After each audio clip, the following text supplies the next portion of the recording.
Hi, my name is Kevin Taylor. I would like to ask, is Nana Addo Akuffo Addo the godfather of corruption in Ghana today? This is With All Due Respect.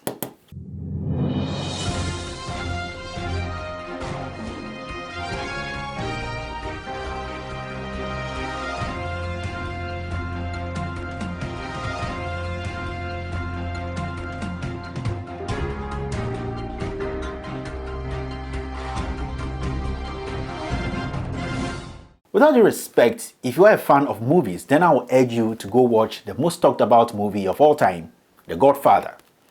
The Godfather is a movie which showed how criminal gang leaders protect their thugs, all because they believe that crime was the only way for them to stay relevant in power.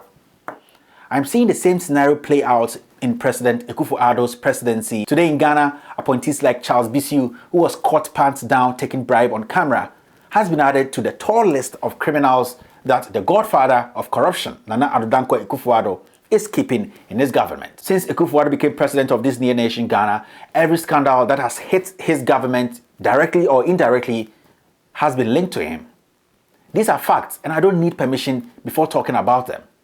This same man in 2015-2016 told us Ghanaians that he was going to be a law and order president, meaning he was going to end corruption. But today, it seems he has rather become the godfather who blesses corruption in his government. We also don't have to forget the several criminals this president or godfather of corruption has shielded. We can talk of a criminal like Boachi Ejakon in the Ameri deal, Osla Owusu in the Kelm GVG deal, Oyoko Boche in the Oslo crime, Pius Heze, the criminal who was involved in the visa scandal, Kwesi Nyantakyi, who is still in the pocket of this president, and now this criminal, Charles Bissau.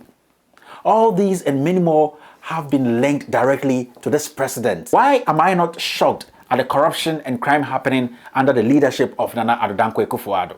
I am not, because we Ghanaians, especially we the people with the majority in this country, I mean we Akans, have decided not to speak the truth. We have swallowed our voices because the head of the criminal enterprise or the godfather of the corruption happening in this country is one of us. As an MPP card-bearing member and a rational human being, I feel I have to be honest with myself and my fellow countrymen and speak the hard truth.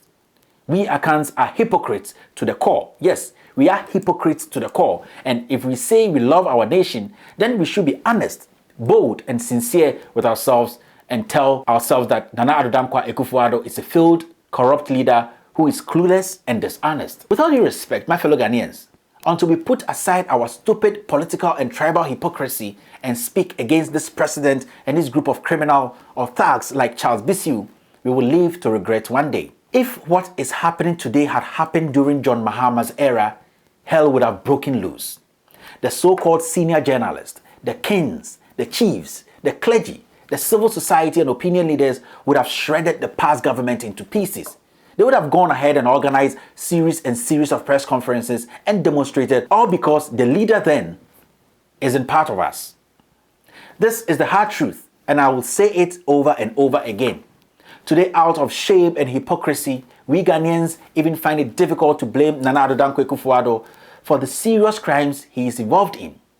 We have even found ways to drag the opposition party into these issues just to distract the ordinary Ghanaian from following the corruption this godfather of a president is heading. Today, Akuffo Addo has made criminals untouchable in this country. The Jubilee House is now a hideout for ex-convicts and corrupt officials. This is a disgrace, and we have to speak against it. My fellow Ghanaians, this country is sick and bleeding. It is our duty to save it because this president has shown that his appetite for covering up corruption is a God-given talent. How can a criminal appointee like Charles Bissau, at the direction of the president, write to tell us Ghanaians that he is not guilty of any crime which we all saw on camera, and that he will continue to be a presidential staffer? As we speak, the president hasn't even ordered for the arrest of this criminal, this dirty criminal. With all due respect, the funny thing here is, I'll get some idiots among us Ghanaians who will quickly say, why is Kevin criticizing the party he always says he loves or belongs to? Let me tell you those people. I didn't vote for a man who is greedy, petty and corrupt to lead this country. I voted for a man who promised heaven and earth to fight corruption But what are we seeing today?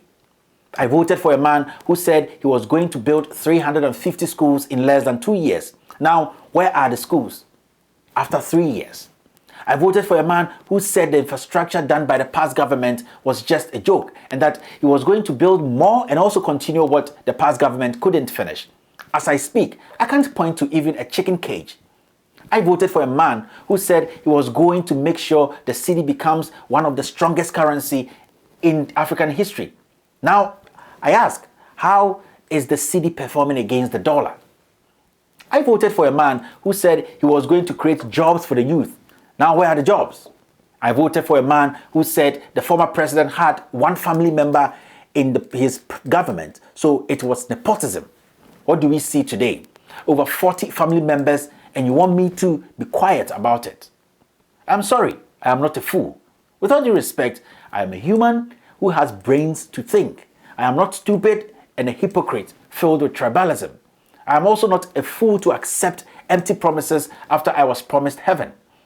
As a young Ghanaian living in a third world country like Ghana, all I need from my government is to construct good roads, build more schools, build ultra-modern hospitals, create jobs for the youth, provide good clean drinking water, and more. But for that government to spend millions on a useless drone, spend millions on building a senseless cathedral, and involving in corruption and scandal every day, do you expect me to defend such a disease of the government? But what I know is that it is only a fool who does not ask questions and demand answers. And also, it is also said that it is only a fool who does not change his mind. Speaking against crime and asking questions does not make me more or less of an MPP member. It makes me a rational human being who thinks about the nation, but not individuals and tribal affiliations. My fellow Ghanaians, let us be wise and speak against crime. This president, Akuffo Addo, is just a walking contradiction. He is full of lies and deceit. All that he promised before we voted for him was just lies. You people know that, and I also know that. Today, his appointees feel they own this country, so they can commit crime and just write a letter to insult our intelligence. Nana Addo Dankwa Akuffo Addo is corrupt and the godfather of corruption in Ghana today. Let us wise up, my people. Let us put aside our differences, our hypocrisy and tribalism and ask for what we were promised. We must not accept lies and criminality. We have to demand justice irrespective of the culprit.